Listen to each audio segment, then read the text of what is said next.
کہ ایک دفعہ آپ صلی اللہ علیہ وسلم حتیم کے اندر نماز پڑھ رہے تھے، حتیم کے اندر، اور نماز پڑھتے ہوئے عقبہ بن ابی معیط نے کیا کیا، آپ صلی اللہ علیہ وسلم کے گلے مبارک کے اندر کپڑا ڈالا اور اس کپڑے کو بل دینے شروع کر دیے، گلا جو ہے وہ گھٹنا شروع ہو گیا۔ اور جس وقت آپ صلی اللہ علیہ وسلم کی یہ حالت دیکھی تو اتنے میں صدیق اکبر پاس گزر رہے تھے۔ حضرت صدیق اکبر نے آؤ دیکھا نہ تاؤ، جم گھٹا رسول اللہ صلی اللہ علیہ وسلم پر بنا ہوا ہے اور تشدد کر رہے ہیں۔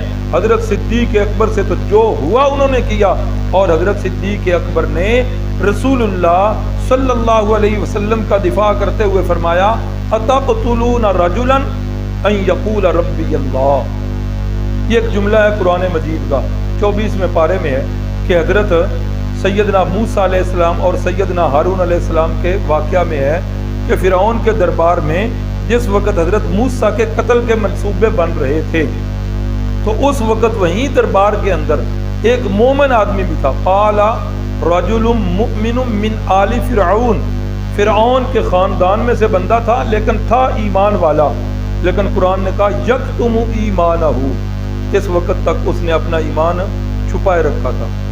اس بندے نے اس دربار میں کھڑے ہو کر کہا، اتقتلون رجلا ان یقول ربی اللہ، اس بندے کو تم قتل کرنا چاہتے ہو جس کا قصور صرف اتنا ہے کہ وہ کہتا ہے کہ میرا رب کون ہے، میرا حاجت روا اور مشکل کشا کون ہے، اللہ اکبر، اس جرم کی وجہ سے اسے قتل کرنا چاہتے ہو۔ یہی جملہ حضرت سیدنا صدیق اکبر رضی اللہ تعالیٰ عنہ نے بولا اور کفار کو پیچھے کرتے ہوئے کہا کہ اتقتلون رجلا ان یقول ربی اللہ۔ صحابہ اکرام کی تکالیف جو ہیں وہ پڑھتے رہے کہ صحابہ اکرام کو اس دین اسلام اور دعوت توحید کی پداش میں کس طرح ستایا گیا، اور وہ کون سا حربہ تھا تشدد کا جو ان پر نہیں آزمایا گیا۔ اللہ اکبر۔ اس سلسلے میں کچھ صحابہ اکرام کے واقعات پڑھے تھے اور کچھ کفار کے بھی واقعات جنہوں نے صحابہ کے ساتھ ظلم و تشدد کی ہے۔ ان میں سر فہرست جو ہے وہ تو تھا ابو جہل، اور ابو جہل کا اصل نام جو ہے یہ عمر ابن حشام۔ کیا نام؟ عمر ابن حشام۔ عمر یاد ہے نا کس طرح لکھنا ہے؟ کیسے؟ جو عمرو پڑھا جاتا ہے ہماری زبان میں تو عمر ابن حشام جو ہے یہ لکھنا ہے۔ یہ ابو جہل اس کی کنیت تو اسلام نے بتائی۔ مکے کے اندر لوگ اسے ابو الحکم کہتے تھے، یعنی حکمتوں والا، اور لوگوں کی نظر کے اندر یہ بندہ بڑا سیانہ تھا، پرے پنچایت کا بندہ تھا، لوگ اس سے آ کر فیصلے کروایا کرتے تھے۔ تو یہی وہ بدبخت تھا جو سب سے زیادہ پیش تھا رسول اللہ، اونچی آواز سے صلی اللہ علیہ وسلم کی مخالفت میں تھا۔ اور آگے آ بھی جائے گا، رسول اللہ صلی اللہ علیہ وسلم نے فرمایا اللہ نے ہر نبی کو کوئی نہ کوئی فرعون دیا ہے۔ فرمایا کہ میرا فرعون جو ہے وہ اس امت کا فرعون وہ سارے فرعونوں سے اور خصوصاً حضرت موسیٰ علیہ السلام کے فرعون سے بھی سبق۔ کس وجہ سے؟ کہ وہ فرعون جو ہے اس کو ایک ڈبکی لگی، غوطہ آیا تو اس کی زبان سے یہ کلمہ نکلا، آمنت برب موسیٰ و ہارون، کہ میں موسیٰ اور ہارون کے رب پر ایمان لایا۔ اور فرمایا میری امت کا جو فرعون ہے یہ تو بالکل آخری وقت میں بھی جب حضرت عبداللہ ابن مسعود اس کا سر اتارنے لگے ہیں تو ان سے غزوہ بدر کے موقع پر تو ان سے کہہ رہا ہے کہ کون ہے بھائی تو اپنا تعارف تو کروا۔ تو حضرت عبداللہ ابن مسعود نے تعارف کروایا، کہنے لگا اچھا وہ کمیاں دا بال ہے تو اچھا ہن میری تو گردن تے لانی ہے، پھر ایسا کرنا میری گردن کو یہاں سے اتارنا کہ میری گردن جو ہے یہ ساری سر کے ساتھ جائے، ادھر سر کی طرف سے نہ اتارنا، تاکہ جس کے پاس میری گردن اور میرا سر پہنچے پتہ چلے کہ واقعی کسی سردار کا سر ہے۔ تو رسول اللہ صلی اللہ علیہ وسلم نے فرمایا موت کے وقت تک اس کی اکڑ نہیں گئی، تکڑا رہا۔ تو یہ بندہ جو ہے پیش ہے، رسول اللہ صلی اللہ علیہ وسلم جو ہے ان کو تنگ کرنے کے اندر کوئی کسر اس نے نہیں چھوڑی۔ ایک دفعہ رسول اللہ صلی اللہ علیہ وسلم عبادت کر رہے ہیں مکہ بیت اللہ میں، اور اس بندے نے کہا کہ ہاں بھائی جانتے ہو فلاں جگہ پر آج میں نے دیکھا ہے کسی نے اونٹ ذبح کیا ہوا تھا اور اس کی اجری وہاں پر پڑی ہوئی۔ اللہ اکبر، ہے کوئی بندہ جو وہ اجری اٹھا کر لائے اور محمد صلی اللہ علیہ وسلم جب سجدے میں جائے گا تو وہ اونٹ کی اجری اس پر پھینک دے۔ اللہ اکبر۔ یہ غالباً عقبہ بن ابی معیط لکھا ہوا ہے، اس نے کہا کہ یہ کام تو جو ہے میں کروں گا، تو وہ چلا گیا اور وہ اجری جیسے تیسے بھی اٹھا کے لے آیا۔ آپ کو پتہ ہوگا کہ جتنے بھی جانور ہیں ان سارے جانوروں میں سب سے بڑی اجری کس کی ہوتی ہے؟ اونٹ کی اجری سب سے بڑی ہوتی ہے۔ تو رسول اللہ صلی اللہ علیہ وسلم جو ہیں حالت سجدہ میں ہیں اور ان خبیثوں نے وہ اجری لا کر اس جسم مقدس پر پھینک دی، جس جسم مقدس پر پوری زندگی میں کبھی گندی مکھی بھی نہیں بیٹھی۔ اتنا پاکیزہ اور مقدس جسم مقدس، جسم مطہر۔ صحابہ پاک فرماتے ہیں کہ صحابیات فرماتی ہیں کہ جب رسول اللہ صلی اللہ علیہ وسلم کا گزر گلیوں سے ہوتا تھا نا تو ہمیں گھروں میں بیٹھے ہوئے پتہ چل جاتا کہ رحمت کائنات صلی اللہ علیہ وسلم گزر کے جا رہے ہیں۔ اتنی خوشبوئیں آتی تھی اور وہ پوری گلی جو ہے وہ خوشبوؤں سے معطر ہو جایا کرتی۔ تو ان ظالموں نے، بدبختوں نے اجری پھینک لی۔ اماں جان حضرت فاطمہ الزہرا بالکل چھوٹی تھی، یہ جس وقت آئیں ان بیچاریوں نے شور مچایا اور حضرت سیدنا صدیق اکبر رضی اللہ تعالی عنہ وہ آئے اور انہوں نے آ کر وہ اجری جو ہے وہ پیچھے کی۔ ایسے ہی ایک دفعہ کہنے لگا، یہی بدبخت کہنے لگا کہ یہ محمد صلی اللہ علیہ وسلم آج جب عبادت کر رہا ہوگا نا تو جس وقت سجدے جائے گا میں اپنے پاؤں کے ساتھ اس کی گردن کو دباؤں گا اور اس کا کام جو ہے پورا کر دوں۔ اپنے اس ناپاک ارادے کے لیے جب آگے بڑھا، اللہ اکبر اللہ اکبر، آگے بڑھا، بڑی رعونت اور تکبر سے جا رہا ہے، اچانک خوف زدہ ہو کے پیچھے بھاگا۔ لوگوں نے پوچھا کیا ہوا ہے؟ کہنے لگا تم نے نہیں دیکھا، میں نے اپنی آنکھوں سے دیکھا کہ ایک آگ کی بہت بڑی وادی گہری اس کو خندق، ایک بہت بڑی خندق جو ہے میرے اور محمد صلی اللہ علیہ وسلم کے درمیان حائل ہو گئی ہے، اگر میں آگے بڑھتا ایک قدم بھی تو اس میں گر کر میں بھسم ہو جاؤں۔ کوئی موقع اس نے چھوڑا نہیں ہے۔ اللہ اکبر۔ تو انہی کے اندر ایک عقبہ بن ابی معیط بھی ہے، یہ ابی بن کعب کا گہرا دوست ہے۔ ابی جو ہے یہ بھی بے ایمان اور کافر ہے۔ یہ عقبہ بن ابی معیط یہ ایک دفعہ آیا، رسول اللہ صلی اللہ علیہ وسلم کے پاس بیٹھ کر باتیں سنتا رہا، کچھ اثر بھی اس کو ہو گیا لیکن مسلمان نہیں ہوا۔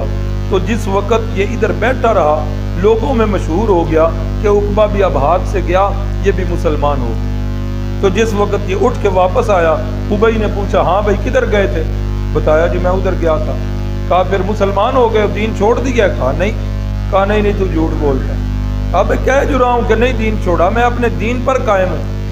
تو اس کا دوست ابی کہنے لگا مجھے ایسے یقین نہیں آئے گا جب تک تم محمد صلی اللہ علیہ وسلم کے چہرہ انور پر نعوذ باللہ تھوک کر نہیں آؤ گے، تب تک میں آپ کی بات پر یقین نہیں۔ یار اندازہ کرو کتنی ہی ہمارے نبی پاک صلی اللہ علیہ وسلم کے ساتھ سختیاں کی گئی، آج ہم کسی کھاتے میں نہیں ہیں۔ آج میرے اور آپ کے ساتھ معاشرے میں بازار جاتے ہوئے کوئی بندہ تھوکے تو ہمارا کیا جذبہ ہو؟ اللہ اکبر اللہ اکبر۔ اسی لیے تو رحمت کائنات صلی اللہ علیہ وسلم نے فرمایا تھا سب سے زیادہ تکلیفیں جو ہیں انبیاء کرام پر آتی ہیں، سب سے زیادہ تکالیف ان پر آتی ہیں۔ فرمایا پھر انبیاء کے مشن کے جو سب سے زیادہ قریب ہوتا ہے پھر اسے بھی اللہ تعالیٰ انہی تکلیفوں سے گزار کر، وہ جس طرح سونا جو ہے ملاوٹ والا اس کو آگ میں جس وقت پگھلایا جاتا ہے تو پھر وہ کندن بن جاتا ہے، اس طریقے سے جس وقت مومن بندوں کو اللہ آزمائشوں کی بٹیوں سے نکالتے ہیں تو پھر وہ جنت کے راہی بن جاتے ہیں۔ یہی وجہ ہے آج بھی دیکھ لیجئے اہل فلسطین جو ہے ان کے ساتھ کیا اثر ہو۔ ابھی پچھلے سالوں کے اندر اللہ اکبر افغانستان کے مسلمانوں کے ساتھ کیا سلوک ہوا، لیکن اللہ رب العزت نے ان کی شہادتوں کو قبول کر لیا، ان کی قربانیاں رنگ لائیں۔ شہیدوں کا خون جو ہے وہ ہر دفعہ رنگ لاتا ہے۔ آج وہ شہداء کا خون جو ہے اس سرزمین پر بہا، اور آج اس کے نتیجے میں پوری کی پوری سرزمین جو افغانستان کی ہے وہاں پر اللہ کا دین نافذ ہو چکا۔ سعودیہ ہمارا دل دھڑکتا ہے اس کے ساتھ، حرمین شریفین وہاں پر مقدس مقامات ہیں، لیکن سعودیہ کے اندر بھی اسلام جو ہے پوری طرح نافذ نہیں ہے۔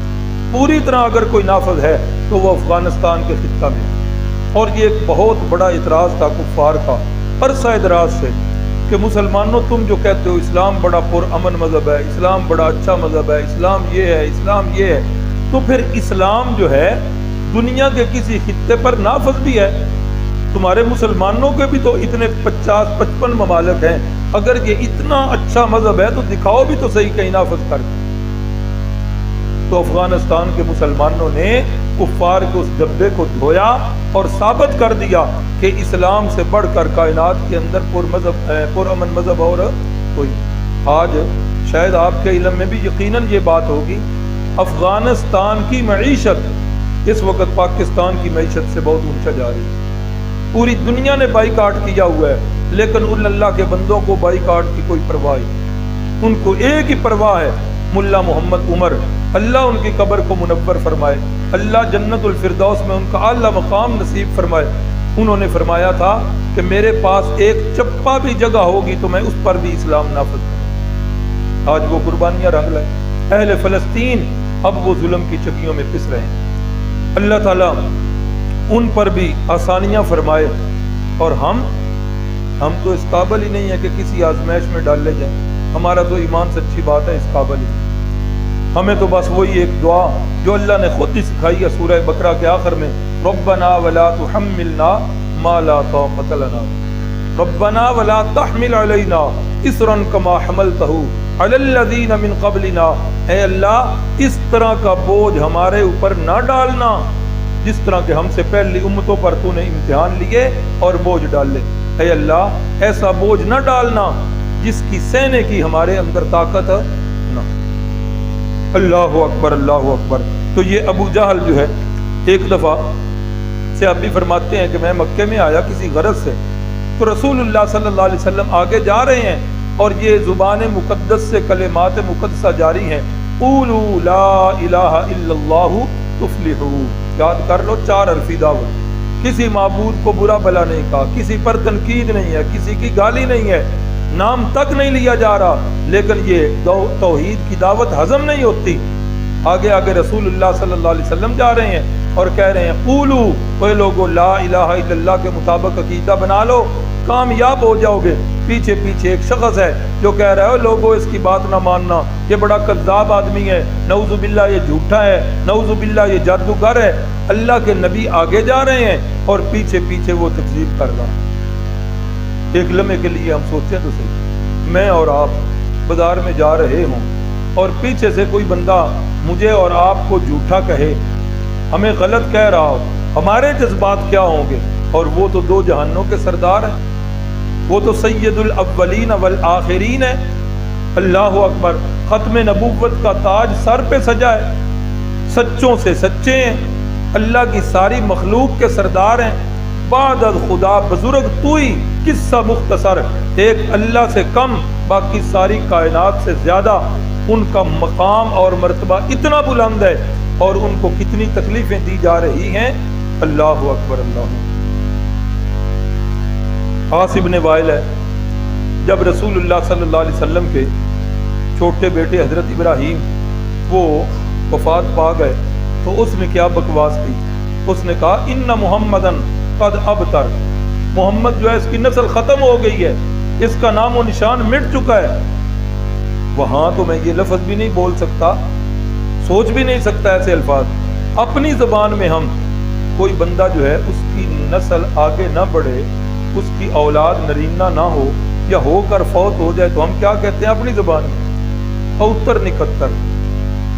تو اس نے رسول اللہ صلی اللہ علیہ وسلم کے لیے اس بدماش نے یہ لفظ بولا۔ اللہ رب العزت نے چونکہ وعدہ کیا تھا کہ میرے محبوب زمین پر تو نے میری توحید کے اندر کوئی کمپرومائز نہیں کرنا، اور آسمانوں سے اے محبوب تیری شان میں جو گستاخی کرے گا اس کا جواب میں دوں۔ تو پھر ایسا ہوا، اللہ رب العزت نے فرمایا انا اعطینا کل کوثر، اے محبوب صلی اللہ علیہ وسلم ایک اولاد نرینہ والی نعمت اگر ہم نے نہیں دی اس میں بھی ہماری کتنی ہی حکمتیں ہیں، اے محبوب صلی اللہ علیہ وسلم اس کے بدلے میں کتنی ڈھیر ساری ہم نے نعمتیں دی، خیر کثیر دیا ہے۔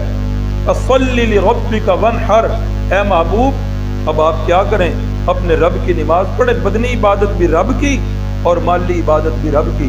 ان شانئک ھو الابتر، اے محبوب آپ کا نام و نشان نہیں مٹے گا، آپ کا دشمن جو ہے اس کا نام و نشان میں مٹا کے رکھ دوں۔ اور آج ایسا ہو گیا ہے، ابو جہل کی نسل آگے چلی کہ نہ چلی؟ چلی، ابو جہل کی نسل آگے چلی، اس کا بیٹا اکرمہ مسلمان ہوا۔ آج کوئی کہتا ہے کہ میں ابو جہل کی نسل سے ہوں، جو ہیں بھی نا وہ کہتے ہیں الحمدللہ ہم اکرمہ کی نسل سے، الحمدللہ اچھی بات، لیکن ابو جہل کا نام و نشان مٹ گیا۔ آج کوئی کہتا ہے کہ میں عاص ابن وائل کی نسل سے ہوں، اللہ نے اپنے محبوب کے جو دشمن تھے ان کا نام و نشان جو ہے وہ اللہ نے مٹا دیا۔ یہ ایک جھلک تھی جو رسول اللہ صلی اللہ علیہ وسلم کو دی گئی اور آپ کے یاروں کو دی گئی، ایک جھلک، ورنہ اس میں مکی زندگی ساری کی ساری تکالیف کے اندر گزری۔ اور آپ کے ماننے والے تذکرہ آپ سن چکے، حضرت عمار ابن یاسر کا، خود ان کی والدہ، کیا نام بتایا تھا والدہ کا؟ اونچی آواز سے، حضرت سمیہ، واقعہ تو سارا یاد آ گیا نا۔ اسلام کی سب سے پہلی شہیدہ یہ خاتون ہے، سب سے پہلی شہادت اسلام کی راہ میں انہوں نے پیش کی ہے، اور ان کے والد حضرت یاسر جو ہیں یہ بھی شہید ہوئے ہیں، ان کے ساتھ بھی بڑا ہی جو ہے نا تشدد کیا گیا۔ موضوع کے مناسبت سے تو نہیں، لیکن حضرت عمار کی مناسبت سے ایک بات ہے جس کی طرف اشارہ کر دیتا ہوں، تفصیل کا وقت نہیں ہے۔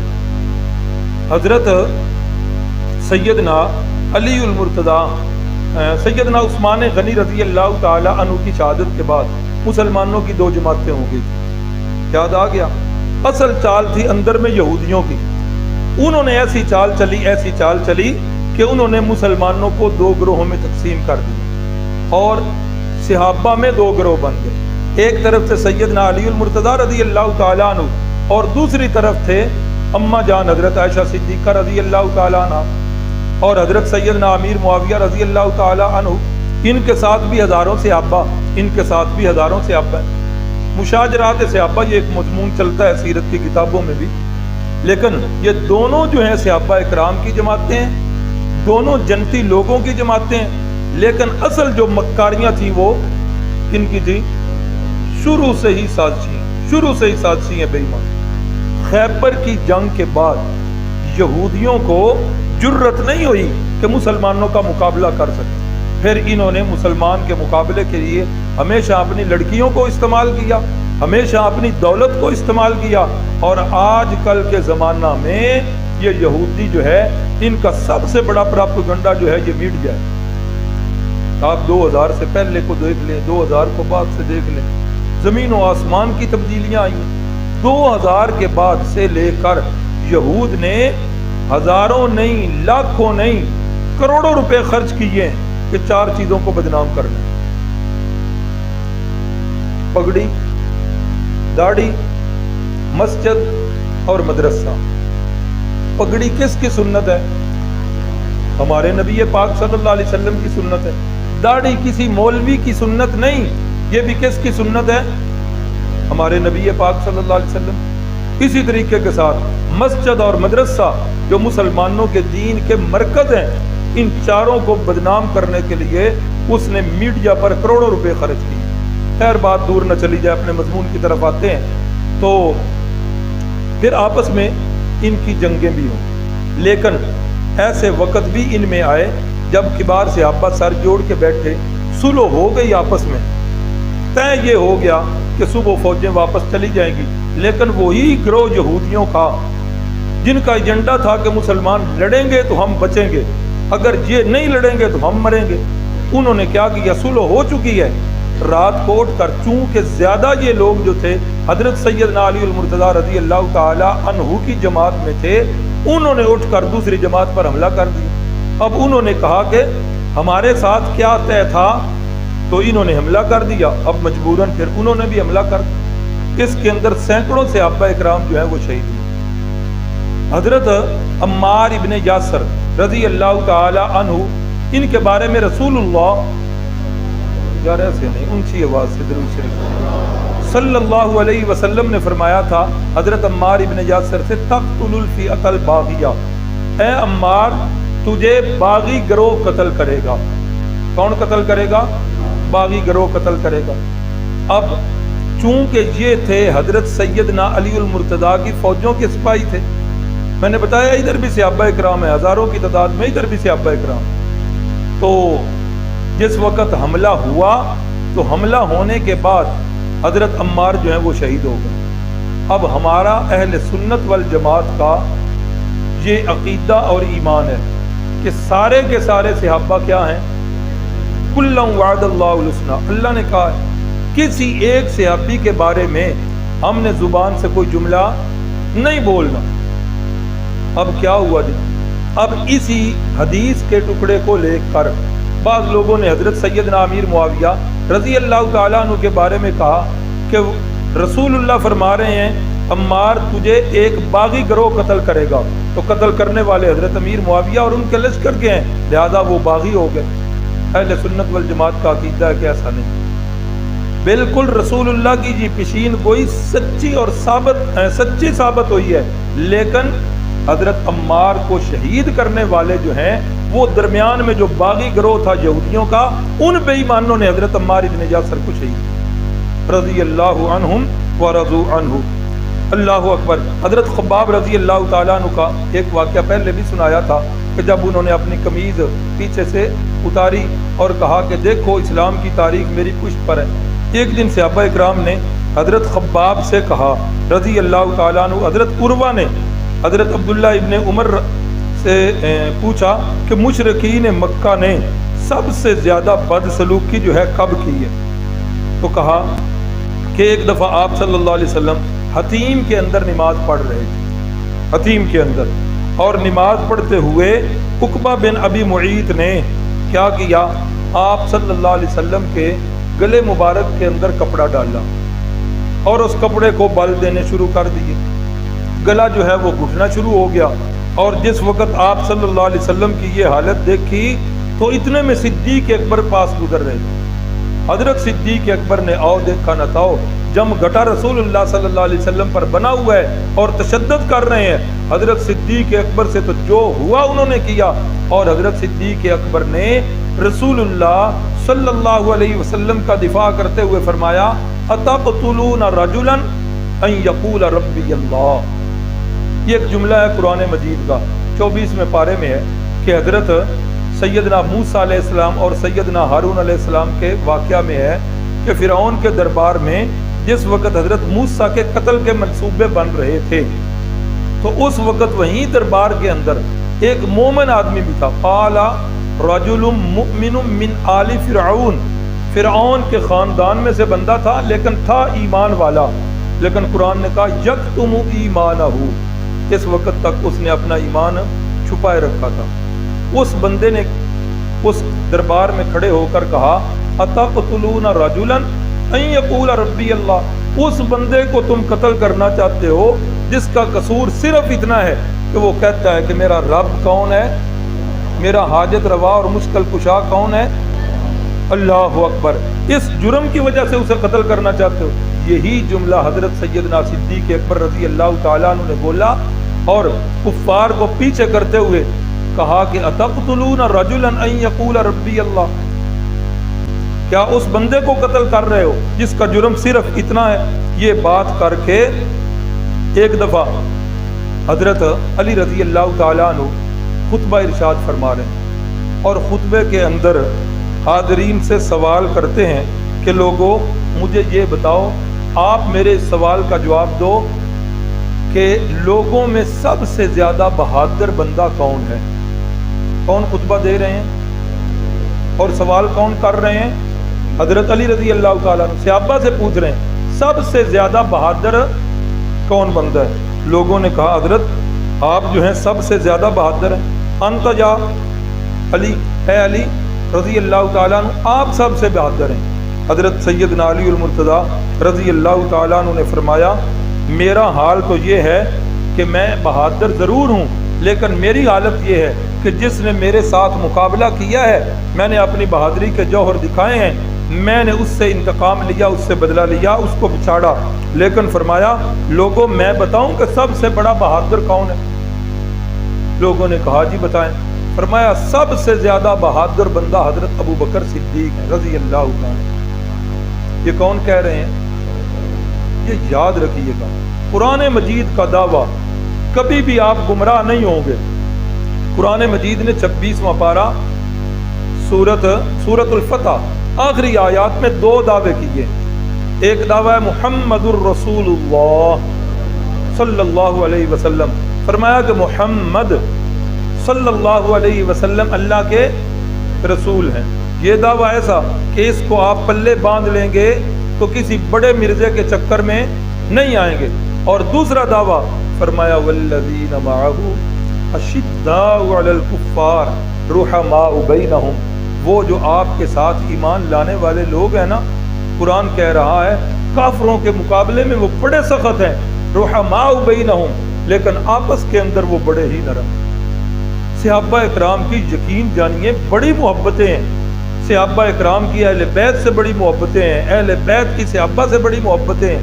قرآن یہ کہہ رہا ہے کہ رحماء بینہم، سارے صحابہ، جب صحابہ کا لفظ بولا جائے تو اہل بیت اس میں آتے ہیں کہ نہیں آتے؟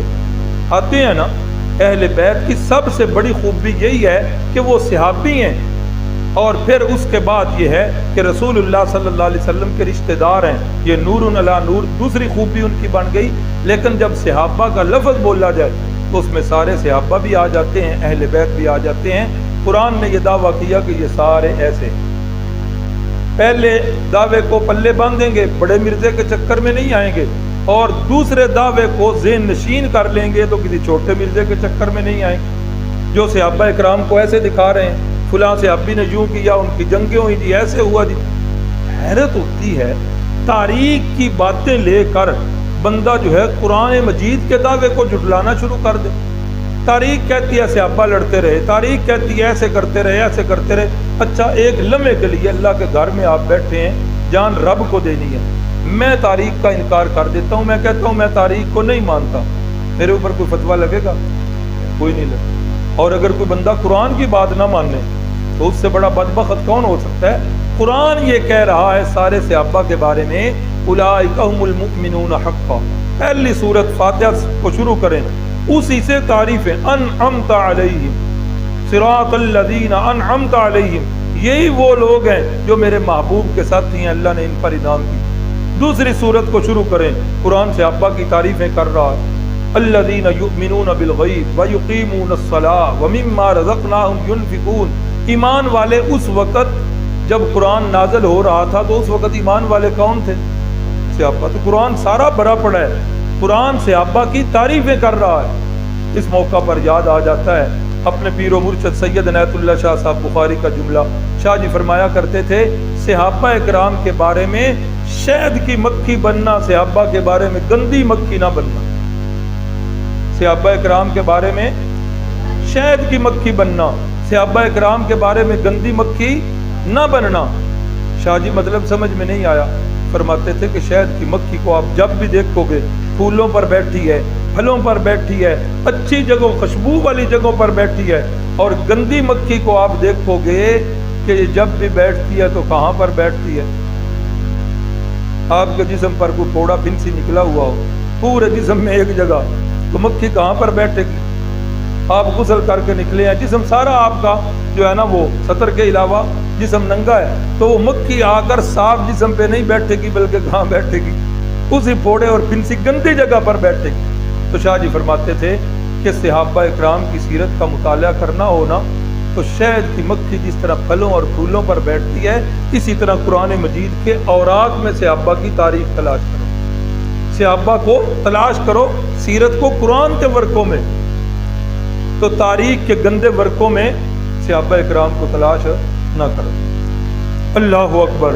حضرت امیر شریعت سید عطا اللہ شاہ صاحب بخاری کے فرزند ارجمند غالباً حضرت عطا المحمن صاحب تھے یا کوئی دوسرے بیٹے تھے، وہ کہتے ہیں کہ میں نے کچھ لوگوں کی تحریریں پڑھی صحابہ اکرام کے بارے میں، تو میں نے صحابہ پر تحقیق کرنی شروع کر دی۔ ایک رات بھی مطالعہ کرتے کرتے 12-1 بج گیا، دوسری رات، تیسری رات والد صاحب نے پوچھا، بیٹے اتنی دیر تک جاگتے رہتے ہو، کیا کرتے ہو؟ میں نے کہا کچھ نہیں ابا جی، کچھ نہیں، میں نے جان بوجھ کے بات چھپا لی۔ تو کہتے ہیں کہ ابا جی وہ میرے مطالعہ والے کمرے میں آ گئے، دیکھا کہ وہ میز پر جو کتابیں پڑھی ہوئی تھی تاریخ کی اور ان کے جو ورقے نکلے ہوئے تھے، ابا جی فوراً سمجھ گئے، کہنے لگے پتر جتنی مرضی یا تحقیق کر لے لیکن ایک جملہ میرا پلے باندھی، یہ میرے شریعت کا جملہ ہے، صحابہ تاریخی شخصیات ہی نہیں ہیں، صحابہ قرآنی شخصیات ہیں۔ صحابہ کی سیرت کا جب بھی مطالعہ کرنا ہے تاریخ کے ورقوں میں نہیں کرنا، صحابہ کا مطالعہ کرنا ہے تو قرآن مجید کے اوراق کے اندر، کیونکہ صحابہ شخصیات جو ہیں یہ قرآنی ہیں۔ تو حضرت علی رضی اللہ تعالیٰ عنہ فرماتے ہیں تم سمجھتے ہو میں سب سے بہادر ہوں؟ فرماتے ہیں سب سے بڑا بہادر کون ہے؟ ابو بکر صدیق ہے، میرے ساتھ تو کسی نے مقابلہ کیا تو میں نے اسے بچھاڑ دیا۔ فرماتے ہیں لوگوں تمہیں کیا پتا، حضرت سیدنا علی المرتضیٰ یہ بات کرتے کرتے اپنے خطبہ میں رو پڑتے ہیں۔ فرماتے ہیں کہ ایک وہ وقت تھا اتنا سخت جب قریش جو ہے جم کر رسول اللہ کو پر تشدد کر رہے تھے اور غصے میں اتنے زیادہ تھے قریش کہ ہم سارے کے سارے دب کے بیٹھے تھے، کسی کو جرت نہیں ہو رہی تھی کہ آگے بڑھ کر رسول اللہ صلی اللہ علیہ وسلم کا دفاع کرے۔ فرماتے ہیں لوگوں پتہ ہے پھر اس وقت کون آگے ہوا تھا؟ فرماتے ہیں پھر ہم سارے پیچھے تھے، صدیق اکبر نے پرواہ نہیں کی کہ مستقبل اس کا انجام کیا ہوگا، صدیق نے اپنی جان کی پرواہ بھی نہیں کی، صدیق اکبر کفار کے اس جم گٹے میں گھس گئے اور صدیق سے جو کچھ ہوا وہ کر دیا، اور ساتھ صدیق اکبر پڑھ رہے ہیں اتقتلون رجلا ان یقول ربی اللہ، اس بندے کو شہید کرنا چاہتے ہو جس کا قصور صرف یہ ہے کہ وہ کہتا ہے کہ میرا رب جو ہے وہ صرف اللہ ہے۔ تو حضرت علی فرماتے ہیں کہ لوگوں نے حضرت پاک صلی اللہ علیہ وسلم کو چھوڑا اور صدیق اکبر پر ٹوٹ پڑے۔ یہ بات کہہ کے حضرت سیدنا علی المرتضیٰ اپنے لوگوں سے پوچھتے ہیں میں تمہیں اللہ کی قسم دے کر پوچھتا ہوں، مجھے بتاؤ کہ آل فرعون کا وہ بندہ جس نے کہا تھا اتقتلون رجلا ان یقول ربی اللہ، وہ بہتر ہے یا صدیق اکبر بہتر ہے؟ صدیق اکبر حضرت علی اپنے ساتھیوں سے مجمع سے قسم دے کر پوچھ رہے ہیں کہ میں تمہیں اللہ کی قسم دے کر کہتا ہوں مجھے بتاؤ کہ فرعون کا جو وہ خاندان کا بندہ تھا وہ بہتر ہے یا حضرت صدیق اکبر بہتر ہیں؟ تو لوگوں نے کہا حضرت صدیق اکبر۔ تو حضرت علی مرتضیٰ رضی اللہ تعالیٰ عنہ نے فرمایا کہ ابو بکر کی زندگی کی ایک گھڑی، ابو بکر کی زندگی کی ایک گھڑی اس مرد مومن کی ساری زندگی سے بہتر ہے۔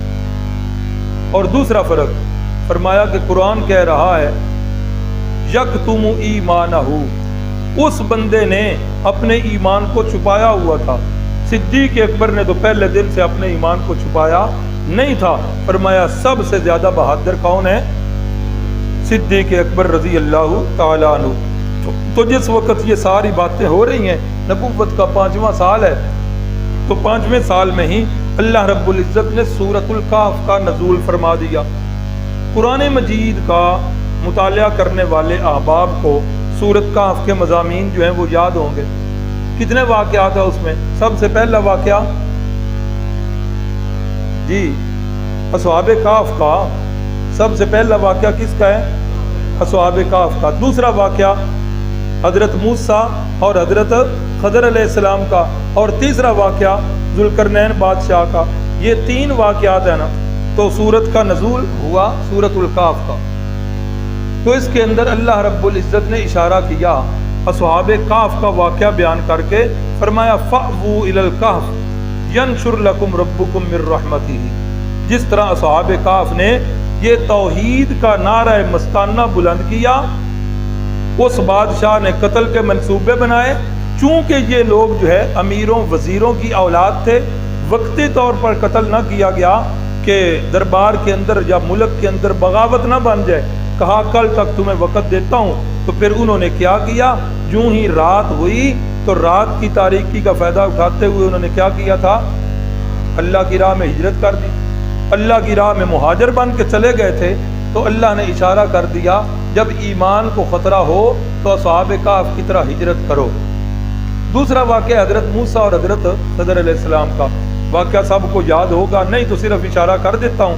حضرت موسیٰ علیہ السلام نے ایک دفعہ واز کر رہے ہیں، واز کرتے ہوئے بڑا ہی کمال واز تھا، پھر اللہ کا نبی ہو تو اس سے بڑھ کر خطیب اور واعظ کون ہو سکتا ہے؟ سامعین رونے لگ پڑے۔ کسی بندے نے پوچھ لیا، حضرت جی روئے زمین پر آپ سے بڑا کوئی عالم ہے؟ آپ مجھے بتائیں، اللہ کے پیغمبر سے کوئی بڑا عالم ہوتا ہے؟ کوئی بھی نہیں ہوتا۔ حضرت موسیٰ علیہ السلام نے فرمایا نہیں، سب سے بڑا عالم میں ہی، اور بالکل یہ سچی بات۔ لیکن حدیث میں بھی آیا یہ میں کا لفظ اللہ کو پسند نہیں، میں کا لفظ، میں اے کر چھڑے، میں نے یوں کیا، یہ میں کا لفظ اللہ کو پسند نہیں، احتیاط کریں اس میں۔ تو جب یہ کہا تو اللہ نے فرمایا اچھا اے میرے موسیٰ چلیں اور ایک ہمارا بندہ ہے اس سے جا کے ملاقات کریں۔ حضرت سیدنا موسیٰ علیہ السلام چل پڑے، جہاں وہ پہنچے حضرت خضر سے ملاقات ہوگی، واقعہ سنانا مقصد نہیں ہے۔ اب حضرت موسیٰ علیہ السلام ان کے ساتھ طالب العلم بن کے چل پڑے ہیں۔ چلتے چلتے قرآن مجید کے الفاظ ہیں فانطلقا حتی اذا رکبا فی السفینۃ خرقہا، ایک کشتی میں سوار ہوئے ہیں۔ حضرت خضر علیہ السلام نے بیٹھتے ہی مکہ مارا اور کشتی کا پھٹا توڑ دیا۔ حضرت خضر نے مکہ مارا، پھٹا توڑ دی۔ حضرت موسیٰ علیہ السلام نے سوال کیا، اللہ کے بندے ہو ایک کھینچا کیتا جی، انہوں نے ہم سے کرایہ نہیں لیا تو یہ چنگا ہم نے ان کو صلہ دیا کہ ان کی کشتی جو ہے اس کو توڑ دیا ہے۔ فرمایا اچھا میرے نال رہنا سی تو چپ رہنا سی، کیوں بول رہے ہو؟ اچھا میں بھول گیا، میں ہوں نہیں بول رہا۔ فن طلقا، پھر چل پڑے۔ چلتے چلتے ایک جگہ پر پہنچے، بچے کھیل رہے ہیں۔ حضرت خضر علیہ السلام ایک بچے کے پاس سے گزرے، فقتلہ، حضرت خضر نے اس کو قتل کر دیا۔ اب قتل کرنا اچھا کام ہے کہ برا؟ برا کام، یہ کنڈی لگا دیا، برا کام ہے۔ اور اللہ کا پیغمبر برا کام دیکھ کر چپ رہ سکتا ہے؟ وہ تو ہمیں حکم دے رہے ہیں من رأى منکم منکرا فلیغیرہ بیدہ، اے میری امت کے لوگوں، تم میں سے جو بندہ بھی برا کام دیکھے اس کے پاس طاقت ہے ہاتھ سے روکے، فإن لم یستطع فبلسانہ، ہاتھ سے روکنے کی طاقت نہیں ہے زبان سے اسے برا کہے، فإن لم یستطع فبقلبہ، فرمایا اگر زبان سے روکنے کی طاقت بھی نہیں، کم از کم دل میں برا سمجھے، وذالک اضعف الایمان، فرمایا یہ ایمان کا سب سے کمزور ترین درجہ ہے۔ اب قتل ہو گئے، اللہ کے پیغمبر ہے، خاموش کیسے ہوں؟ بول پڑے اقتلت نفسا زکیۃ بغیر نفس، اللہ کے بندے ہو، ایک بچہ ہے، معصوم ہے، جرم اس نے نہیں کیا، آپ نے اس کو قتل کر ڈالا ہے۔ حضرت خضر نے فرمایا انک لن تستطیع معی صبرا، میں نے کہا نہیں تھا تسی میرے نال رہ کے صبر نہیں کرنا تو پھر بولنا، پھر بول پائے ہو، بول گیا میں، اچھا ان سألتک عن شیء بعدھا فلا تصاحبنی، اچھا ہن میں نہیں بولنا تھا، اگر میں بول پڑا تو پھر آپ یہ سفر ختم کر دے، مجھے بے شک جدا کر دے۔ رسول اللہ صلی اللہ علیہ وسلم نے فرمایا کاش کہ موسیٰ علیہ السلام یہ نہ فرماتے، ہم جو ہے اور کئی چیزوں سے مستفید ہو جاتے۔ اب پھر چل پڑے، چلتے چلتے ایک بستی کے پاس پہنچے، اہل قریۃ استطعما اہلھا، بستی والوں سے کھانا مانگا، کہ مسافر آدمی ہیں، بھوک لگی ہے کھانا دو، فابوا ان یضیفوہما، انہوں نے انکار کر دیا بھئی ہم کھانا شانا نہیں دیتے۔ حجاج بن یوسف کے زمانہ میں نا بات پھر آئی جاتی ہے، لیکن وہ ذرا محفل کو تھوڑا سا محظوظ بھی کرنا ہوتا ہے۔ حجاج بن یوسف کے زمانہ میں جب قرآن مجید پر زبریں زیریں لگ رہی تھی تو یہ بستی والے آ گئے حجاج بن یوسف کے پاس، کہنے لگے جتنا آپ مانگتے ہیں اتنا دینے کے لیے تیار ہیں، ایک چھوٹا جا ساڈا مطالبہ پورا کر دو۔ کہا قرآن مجید نے ہمارے وڈیروں کا کرتوت بیان کرتے ہوئے کہا ہے ابو ان یضیفوہما، ابو کا معنی انہوں نے پیغمبروں کو کھانا دینے سے انکار کر دیا، مہربانی کرو بعد ایک نقطہ اگے ہی ہے، صرف ایک نقطہ ودا کے تھلوں چوک کے نقطہ اتنے لے جاؤ، ایک ودا دیو تو بعد اکی بن جائے گا، تا بن جائے گا تو ہو جائے گا فَأَتَوْا أَن يُزَيِّفُوهُمَا، ایک نقطے نے محرم سے مجرم بنا دیا، وہ ابو ہے انکار کر دیا، اتوا ان یزیفوهما انہوں نے پیغمبروں کی مہمانی کی، کتنا معمولی سا فرق ہے اور معنی بدل گیا۔ تو جاج بن یوسف کہنے لگا یہ میرے بس کی بات نہیں، انا نحن نزلنا الذکر وانا له لحافظون، یہ اللہ نے نازل کیا اور اس کی حفاظت کا ذمہ اللہ اکبر۔ اب جس وقت یہ بات کہی، مانگا کھانا نہیں دیا، اسی بستی میں گلی میں گزر رہے ہیں، ایک دیوار بالکل گرنے والی ہے، حضرت خضر علیہ السلام نے اس دیوار کو ٹھیک کر دیا اور اس کی تعمیر کر دی تاکہ گرے نہیں۔ حضرت موسیٰ علیہ السلام سے نہ برداشت ہوا، فرمانے لگے کھانا تو انہوں نے دیا نہیں، تو آپ نے کیا کیا، الٹا ان کی دیوار کو ٹھیک کر دیا ہے، فاقامہ ٹھیک کر دیا۔ اللہ اکبر۔ قال لاتخذت علیہ اجرا، اگر آپ چاہتے تو اس دیوار کی ان سے مزدوری لیتے اور اس کا کھانا لے لیتے۔ تو حضرت خضر نے کہا ھذا فراق بینی و بینی، بس میری اور آپ کی جدائی ہو گئی، آپ نے خود ہی کہا تھا کہ اب بولوں گا تو مجھے جدا کر دینا، آؤ میں اب آپ کو وہ سارے حالات و واقعات بتاؤں۔ اللہ اکبر۔ کہا کہ وہ جو کشتی جو ہے نا جس کو تھپڑ میں نے مار کے پٹا توڑا تھا، کان وراءہم مالک، دوسری جانب ایک بادشاہ تھا اور وہ ٹھیک ٹھاک جو کشتیاں صحیح سالم ان کو غصب کر رہا تھا، میں نے مکہ مار کے اس کشتی کو توڑ کے عیب دار بنا دیا تاکہ ان بیچاروں کی کشتی جو ہے وہ چھین نہ لی جائے۔ دوسری بات، یہ بچہ جس کو میں نے قتل کیا تو یہ بچہ جو ہے اس نے بڑے ہو کر والدین کو فتنوں اور آزمائشوں میں ڈالنا تھا، اس لیے یہ کام کیا۔ تیسری بات، وہ جو دیوار میں نے کھڑی کی کان تحتہ کنز لہما، وہ جو ہے نا اس دیوار کے نیچے ایک خزانہ تھا، تو وہ ایک یتیم دو بچے تھے ان کا وہ خزانہ تھا، باپ ان کا بڑا نیک تھا، اگر یہ گر جاتا، دیوار گر جاتی، خزانہ لوگ دیکھتے لے جاتے، تو میں نے کھڑی کی ہے کہ بھی وہ بچے چھوٹے ہیں تو اس لیے میں نے یہ کام کیا۔ اب ظاہر طور پر کچھ نظر آ رہا تھا اور باطن کے اندر معاملہ بالکل برعکس تھا نا۔ تو حضرت موسیٰ اور حضرت خضر کے واقعہ سے کیا سبق ملا کہ نتائج ہمیشہ ظاہر پر نہیں، کبھی برعکس بھی ہو جاتے ہیں۔ تیسرا واقعہ ذوالقرنین بادشاہ کا ہے، اس کے اندر اللہ نے اشارہ کیا کہ زمین اللہ کی اپنی ہے، وہ جسے چاہے وارث بنا دے، اور وہ وارث کسے بناتا ہے؟ فرمایا یورثھا من یشاء من عبادی، اپنے خاص بندوں میں سے جس کو چاہتا ہے وہ وارث بنا دیتا ہے۔ اس میں اشارہ ہے کہ اب مکے کے اندر رہتے ہوئے تمہارے ایمان کو خطرہ ہے تو ذہنی طور پر ہجرت کے لیے کیا ہو جاؤ، تیار ہو جاؤ۔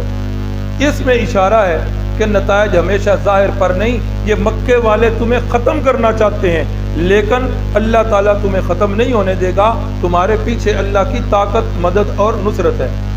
اس سے پتہ چلا ذوالقرنین کے واقعہ سے کہ زمین اللہ کی ہے اور اس کا وارث اللہ اپنے بندوں کو بناتا ہے۔ آج جو مکے والے جو ہیں یہ اترا رہے ہیں کہ مکہ ہمارا ہے، انشاءاللہ ایک وقت آئے گا کہ میرا محبوب جو ہے مکے کے اندر فاتح کی حیثیت سے داخل ہوگا۔ تو یہ سورۃ کہف کا نزول ہوا، سمجھنے والے سمجھ گئے اور صحابہ اکرام کو دل کو بڑی ڈھارس مل گئی۔ تو رسول اللہ صلی اللہ علیہ وسلم نے پھر صحابہ اکرام کو اجازت دے دی، فرمایا کہ ایسا کرو حبشے کی طرف ہجرت کر جاؤ۔ حبشے کا جو بادشاہ تھا نجاشی اس کا لقب ہے، اور نام جو اس کا لکھا ہوا ہے اصحمہ، حمزہ صاد بڑی ہا اور میم آگے چھوٹی ہے، اصحمہ، یہ اس کا نام لکھا ہوا ہے۔ پتہ چلا کہ وہ بادشاہ جو ہے نا بڑا ہی عادل ہے، بہت اچھا ہے، نیک ہے، فرمایا کہ ادھر ہجرت کر کے چلے جاؤ۔ اور یہ حبشہ جو ہے اس وقت کہاں پر ہے؟ دنیا کے جو موجودہ نقشہ ہے اس نقشے میں جہاں سوڈان اور ایتھوپیا کا علاقہ ہے، اسی جگہ پر وہ ملک تھا حبشے کا۔ مکہ کے اور اس حبشہ کے درمیان جو ہے وہ پانی تھا، سمندر تھا، تو اس سمندر کو کشتیوں کے ذریعے کیا کرنا تھا؟ پار کرنا تھا۔ سوال پیدا ہوتا ہے کہ رسول اللہ صلی اللہ علیہ وسلم کو حبشے کا کیسے پتہ چلا؟ جواب پیچھے گزر چکا ہے۔ ام ایمن کا تذکرہ یاد ہے؟ کون تھی؟ حبشیہ تو تھیں اور کون تھی؟ تیاری رکھا کریں، یہ سوال آتے رہیں گے تاکہ سوال پوچھنے کا مقصد اللہ تعالیٰ معاف کرے آپ کی اہانت نہیں ہے، صرف وہ جب آپ ذہن پہ زور دیں گے نا تو پھر وہ جب یاد آ جائے گا تو پھر وہ بھولے گا نہیں۔ یہ رسول اللہ صلی اللہ علیہ وسلم کو وراثت میں ملی تھی اپنے والد گرامی کی طرف سے، اور ان کا نکاح کن کے ساتھ ہوا تھا؟ حضرت زید کے ساتھ نکاح ہوا تھا، اور بیٹا کون سا ہوا تھا؟ حضرت اسامہ جو ہے انہی کے بطن سے ہوئے تھے۔ تو یہ ام ایمن جو ہیں یہ حبشیہ تھیں، اور ان کی زبانی رسول اللہ صلی اللہ علیہ وسلم کو جو ہے نا وہ حالات ملے، یہ ظاہری سبب تھا، اصل سبب تو وہی ہے، اور وہی کے ذریعے آپ صلی اللہ علیہ وسلم کو پتہ چلا۔ تو پہلی ہجرت کے اندر 12 مرد اور 4 عورتیں یہ جو ہے گئے، اور اسی ہجرت کے اندر جو پہلی ہجرت ہوئی ہے، اسی ہجرت کے اندر اس قافلے کا امیر بنایا گیا حضرت سیدنا عثمان غنی رضی اللہ تعالیٰ عنہ کو، اور آپ کی اہلیہ حضرت رقیہ کو۔ رسول اللہ صلی اللہ علیہ وسلم نے فرمایا، حضرت ابراہیم علیہ السلام اور حضرت لوط علیہ السلام، فرمایا انہوں نے اپنے گھر والوں کے ساتھ اللہ کی راہ میں ہجرت کی تھی، یاد آ گیا؟ فرمایا ان کے بعد اگر اللہ کے رستے میں اپنی بیوی کے ساتھ کوئی ہجرت کرنے والے ہیں تو وہ حضرت سیدنا عثمان غنی رضی اللہ تعالیٰ عنہ ہے۔ تو یہ بھی اس قافلے میں چلے گئے۔ تو جب مشرکین مکہ کو پتہ چلا کہ کچھ لوگ جو ہیں وہ تو بھاگ گئے، یہ زبان سے کہنا بڑا آسان ہے لیکن سننا بھی بڑا آسان ہے، جن پر یہ بیت رہے تھے حالات، زمین تنگ کر دی گئی تھی، بڑے مجبور ہو کر یہ ہجرت کر کے مکہ سے حبشہ کی طرف۔ تو جب مکہ کے قریشیوں کو پتہ چلا انہوں نے پیچھا کیا، تو جب وہ ساحل تک پہنچے اتنے میں صحابہ کرام کشتیوں میں سوار ہو کر آگے جا چکے تھے۔ تو جس وقت یہ ادھر رہے کچھ عرصے کے بعد ان کو پتہ چلا کہ مشرکین مکہ جو ہیں ان کی صلح ہو گئی ہے رسول اللہ صلی اللہ علیہ وسلم سے۔ اس میں بھی 2-3 روایات لکھی ہوئی ہیں، ایک تو لکھا ہے کہ صلح ہو گئی ہے اس وجہ سے یہ واپس آ گئے، اور دوسرا پتہ چلا کہ حضرت حمزہ اور حضرت عمر ان جیسے پہلوان اور بہادر انسان جو ہیں وہ مسلمان ہو چکے ہیں، انہوں نے یہ سوچا کہ اب وہ مسلمان ہو گئے ہیں تو اب تو اسلام پر تنگی نہیں رہے گی، چلتے ہیں۔ تیسری بات ایک قصہ بھی لکھا ہوا ہے، قصہ غرانیق۔ ایک دفعہ رسول اللہ صلی اللہ علیہ وسلم مکہ میں بیت اللہ میں ہیں، اور بیت اللہ میں آپ نے قرآن مجید کی تلاوت شروع کی، اور تلاوت کرتے کرتے سورۃ نجم کی تلاوت کر رہے ہیں۔ اس کے اندر ایک لفظ آتا ہے آیت افرأیتم اللات والعزیٰ، وہ لات اور عزیٰ کے نام بھی آتے ہیں۔ تو جس وقت یہ سورت ختم ہوئی نا تو سورت کی اختتامی آیت جو ہے وہ سجدے والی آیت ہے۔ تو جب آپ صلی اللہ علیہ وسلم نے سجدہ کیا، مشرکین نہ قابو رکھ سکے، نہ چاہتے ہوئے وہ بھی سارے سجدے میں گر گئے۔ تو جس وقت وہ سارے سجدے میں گر گئے، باہر نکلے تو دیکھنے والوں نے لعن طعن کی، اچھا باہر تو مخالفت کرتے ہو تو بیت اللہ کے اندر تو تم نے محمد صلی اللہ علیہ وسلم کے ساتھ سجدے کیے ہیں، معلوم ہوتا ہے کہ تم جو ہے نا اس کا کلمہ پڑھ چکے۔ انہوں نے کہا نہیں ایسی کوئی بات نہیں ہے۔ پھر کیوں تم نے سجدہ کیا؟ کہا کہ اس نے کہا تھا کہ لات اور عزیٰ جو ہیں یہ بھی معبود برحق ہیں، اس لیے ہم نے اس کے ساتھ مل کے سجدہ کیا۔ تو جو خدا پر جھوٹ باندھتے ہیں وہ بھلا پیغمبر صلی اللہ علیہ وسلم پر جھوٹ نہیں باندھ سکتے؟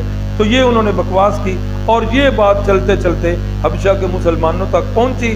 انہوں نے سمجھا کہ وہ جو ہے صلح ہو گئی ہے، حضرت عمر اور حضرت سیدنا حمزہ رضی اللہ تعالیٰ عنہما مسلمان ہو چکے ہیں۔ ان باتوں کو سن کر وہ واپس آئے۔ تو جس وقت مکہ سے تھوڑی دور تک پہنچے پتہ چلا کہ وہ باتیں ٹھیک نہیں ہیں۔ اب کچھ جو ہیں وہ تو پھر واپس چلے گئے، اور کچھ جو ہیں وہ مکے کے لوگوں کی پناہ لے کر پھر آ گئے۔ اب جس وقت یہ لوگ واپس آئے اب تو حلقہ مسلمانوں پر اور تنگ ہو گیا، اب جو ہے انہوں نے اور تنگ کرنا شروع کر دیا۔ پھر کچھ عرصے کے بعد 6 ہجری یہاں اسی 12 شوال کے اندر یہ واپس آئے تھے، تو رسول اللہ صلی اللہ علیہ وسلم نے دوبارہ ہجرت کی اجازت دے دی۔